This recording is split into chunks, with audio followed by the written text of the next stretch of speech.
You probably know about the famous Spartans at Marathon, but the real battle that saved Western civilization happened on the water at Salamis. By the end of this video, you will know the exact strategy that defeated the unstoppable Persian Empire. More importantly, you will see how psychological warfare can beat pure, raw muscle every single time. I have spent years breaking down ancient battle tactics, and the moves played here are pure genius. Think of it this way. The Greeks were completely broken. Their cities were burning. The enemy had 70,000 men ready to fight. The Greek generals were arguing in their tents, ready to pack up and split. It looked like the end of freedom. But a clever leader named Themistocles had a secret plan. He used fake news, local fishermen, and the morning weather to set a trap. Even the famous poet Aeschylus put down his pen and picked up a spear to fight in the rowboats. It was a messy, desperate gamble where regular poor citizens had to save the day. Here is the catch. If the trick failed, Greece would vanish from the map forever. Let's see how it worked. Let's start with a guy you might know from your history books. His name was Aeschylus. Back in the city, he was a massive celebrity. He was 45 years old and had just won the top prize for writing tragic plays. He was famous, wealthy, and respected. But on the morning of September 25th, he did not care about art. He did not care about fame. He put on his old, heavy breastplate, the very same one he wore 10 years ago. His city was facing total destruction, and Athens needed every single man who could hold a weapon. His brother Cynaegirus had died a hero at the Battle of Marathon. The gods rest his soul. Aeschylus wanted to live up to that family name. He did not ask for a safe job away from the action. He was ready to fight right on the bloody decks as a marine, or go down into the dark belly of the ship and pull a heavy wooden oar. Now, why does this matter? It matters because the elites of the city were stepping down into the mud with everyone else. He joined the fleet at Salamis. The poet survived the day, and he wrote about it later. He remembered the red stains widening in the beards of enemy nobles. He remembered the smell of salt, wood, and human fear. But here is a weird twist. When Aeschylus finally died years later, his gravestone only mentioned his time at Marathon. It completely ignored Salamis. But it gets worse. The upper-class elites in Greece actually looked down on the victory at Salamis. They loved Marathon because it was won by solid, middle-class farmers who could afford heavy armor. Salamis was totally different. It was a people's battle. It was fought by poor men, dirt-poor citizens, and even slaves who sat on the rowing benches sweating for hours. As Aeschylus grew older, he became much more conservative. He probably got a bit snobbish. He did not want people remembering that he fought side by side with the lower classes. But the raw truth remains. The freedom of the entire Greek world depended on ordinary men with totally forgotten names. The air is thick with tension. If you stand on the shore, you can hear a terrifying sound echoing across the water. It is the massive Persian army on the march, their boots thumping and weapons clattering in the dark. Meanwhile, inside the Greek camp, the leaders are having a total meltdown. The generals from the south want to pull the boats out and run away to protect their own towns. The Athenians, the Megarians, and the Aeginetans are furious. They want to stay and fight right here. The regular crewmen are stuck in the middle. They don't know if the fleet will hold together or split apart before the sun even comes up.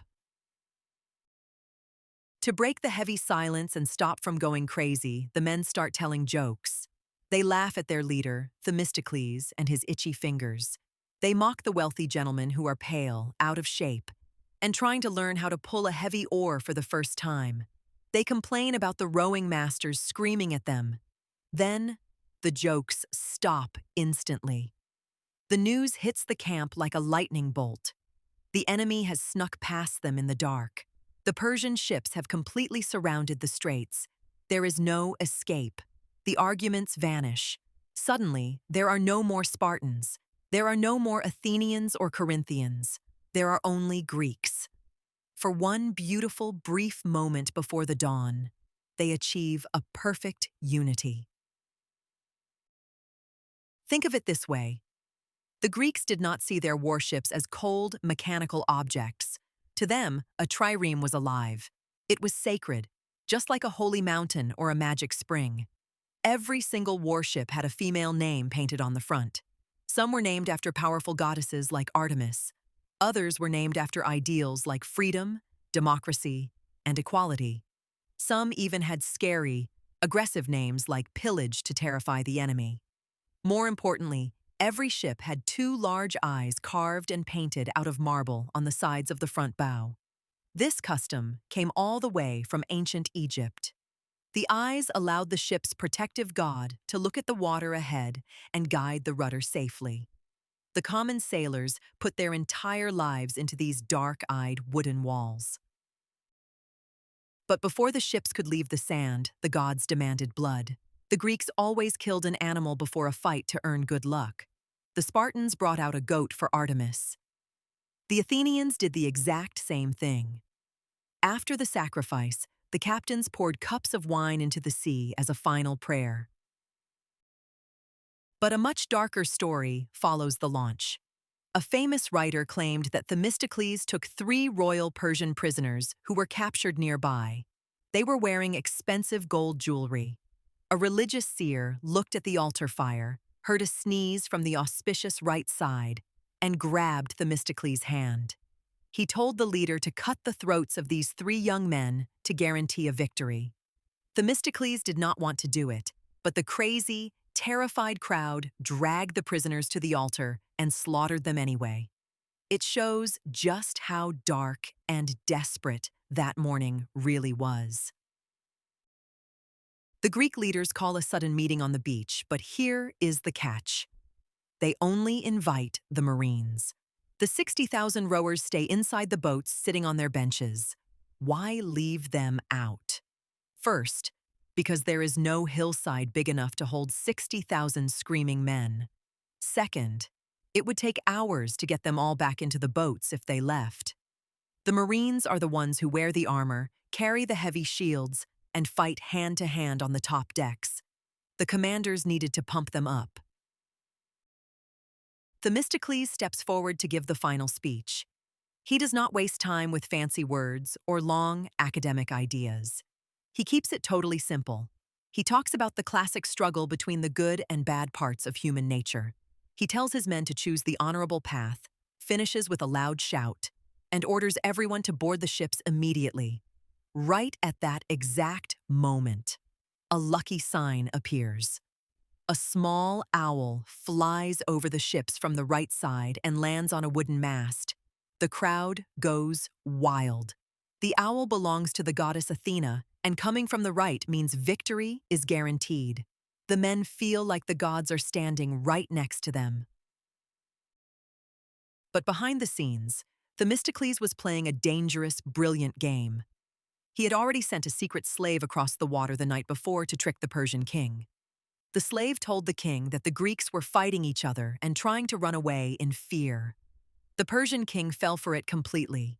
He kept his sailors rowing all night long to block the escapes. By the time the sun came up, the Persian crews were exhausted, sleepy, and trapped inside a narrow body of water where their massive numbers did not give them any advantage. Now, why does the shape of the water matter so much? The Straits of Salamis are incredibly tight. The Greeks had 368 ships moored stern first along the winding shore. The Spartans took the position of honor on the far right flank.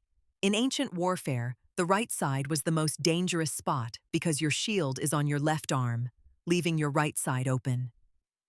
The man on the very end has no one to protect him, so it was the place for the bravest warriors. The Athenians took the left flank. This put the best Greek ships directly opposite the best Persian ships, creating a brutal head-on matchup. Inside those ships sat 62,000 unnamed rowers. They were the real backbone of the entire war, yet history books never mention a single one of their names. The writers of the ancient world were snobs who only cared about rich captains. But a regular stone inscription survived from a few years later, listing the actual crew members. That is where we find names like Demochares, a regular citizen, Telesippus, a foreign resident, and Assyrios, a regular slave owned by a rich man. These names mean nothing to us today, but they meant everything that morning. They shook hands, sat down in the dark belly of the ships, and prepared to pull the oars together. A Greek trireme had a double rudder at the back, controlled by one man. The pilot had to make split-second choices. If he turned a second too late, an enemy ship would smash into his side and crush his crew. If he was fast, he could dodge the attack and slam his own heavy bronze ram into the enemy. The democratic culture of Athens encouraged regular men to think fast, be independent, and act quickly. This gave the Greeks the best pilots in the world, which was a massive advantage in these crowded waters. But the fear of death hung heavy in the air. The rowers knew that if their ship sank, they would likely drown in the deep water. Even worse, their bodies might never be found.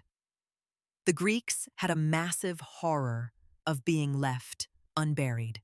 When a man dies in the water, his body sinks to the bottom. It takes days for bacteria to build up gases and make the body float back to the top. If an arrow or a spear punctures the lungs, the gases escape, and the body stays down forever. The thought of losing your body to the sea monsters was terrifying, but the men pushed the fear away and trusted their wooden walls. Here is the final, brilliant move of the day. Themistocles did not just rely on brave soldiers or heavy ships. He used the weather as a weapon. He had spent days talking to the local fishermen on the island. He learned their names, listened to their stories, and asked them about the local winds. The fishermen told him a secret.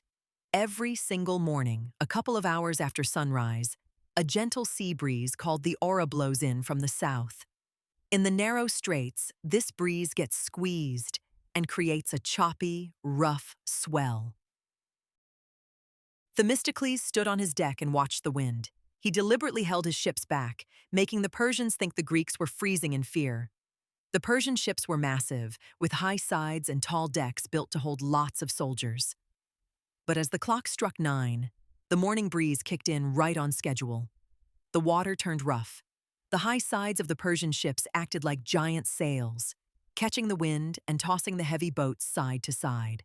They began to wobble, lose control, and smash into one another in the tight space. The Greek ships sat very low in the water and had light drafts, so the waves did not bother them at all. That was the exact moment Themistocles was waiting for. He blew the horn and gave the order to charge. The Greek rowers dug their oars into the sea with absolute fury. The sound of dozens of oars striking the water as one echoed off the cliffs. The leather sleeves on the oar ports groaned under the pressure. The low, fast Greek ships slammed their bronze rams straight into the sides of the spinning, confused Persian boats. Think about the sheer noise of that moment. The screaming of thousands of men, the splintering of heavy oak wood, and the splash of soldiers falling into the sea in heavy armor. The Persian king watched the entire disaster from a golden throne on a nearby hill, completely helpless as his grand empire crumbled in the water below. The tight space turned into an absolute meat grinder. The Persian numbers became their own worst enemy. They could not turn around, they could not escape, and they ended up crushing each other. The poet Aeschylus watched the water turn completely red. Dead bodies floated everywhere, thick as fish caught in a regular fisherman's net. One clever lie, a simple morning breeze, and the raw courage of ordinary, unnamed citizens broke the greatest empire in the world and saved the future of freedom. When you look at history, it is rarely the biggest army that wins, but the one that uses its brain.